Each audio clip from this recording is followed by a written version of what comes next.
ministre de l'administration territoriale ne s'y est pas trompé en mettant à l'ordre du jour de la seconde conférence semestrielle des gouverneurs des régions la situation sécuritaire qui prévaut à l'intérieur du pays à la veille des fêtes de fin d'année. Aux côtés des patrons des 10 régions, Paul Atangandji s'est penché sur cette question cruciale. Dans l'Adamawa et sa capitale Ngaoundiri, les fêtes de fin d'année riment toujours avec la montée en puissance de l'insécurité. Le vol là encore, le banditisme a repris à zéro. Les agressions, les tueries, ce n'est pas moi seul. Parce que avant que vous n'arriviez, ce matin même, on parlait de ça. Je faisais des commentaires de ça avec des voisins. Donc c'est un peu ça. Ce que moi, je peux proposer aux autorités, c'est que les policiers doivent se mettre au travail. Les policiers doivent veiller, les policiers doivent sillonner. Selon les avis de plusieurs personnes interrogées sur cette question, les causes profondes de la recrudescence de l'insécurité se trouvent dans le chômage et le sous-emploi de la population jeune.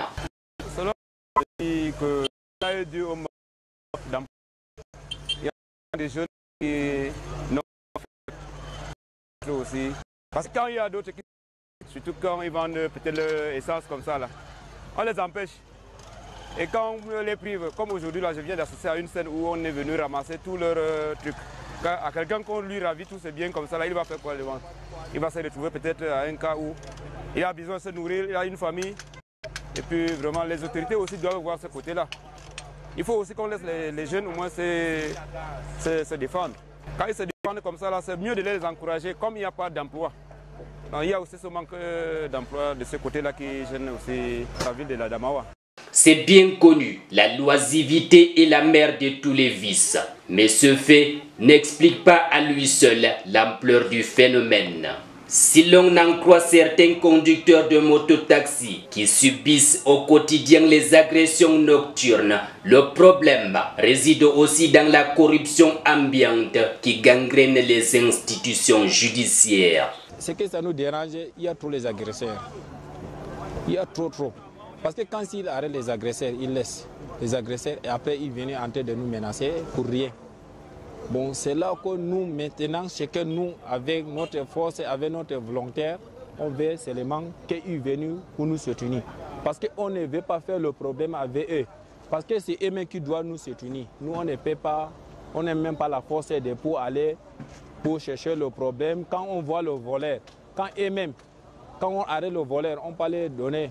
Après, quand il laisse le volet venir, il va venir pour nous tuer, pour rien. Si les forces de maintien de l'ordre ont d'ores et déjà commencé à renforcer leur dispositif, les populations doivent s'attendre à plus de contrôle et d'interpellation dans les prochaines semaines. Il faut que je demande aux autorités de nous augmenter au moins la sécurité, donc d'augmenter aussi les services de renseignement et beaucoup d'entreprises.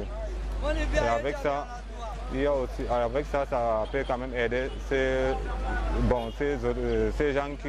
Il y a des gens qui agressent, c'est parce qu'ils n'ont pas de revenus. Voilà pourquoi ils agressent. Le gouverneur qui sera de retour de son séjour de Yaoundé est attendu de pied ferme, alors que les habitants espèrent passer ces moments dans la quiétude et la sérénité.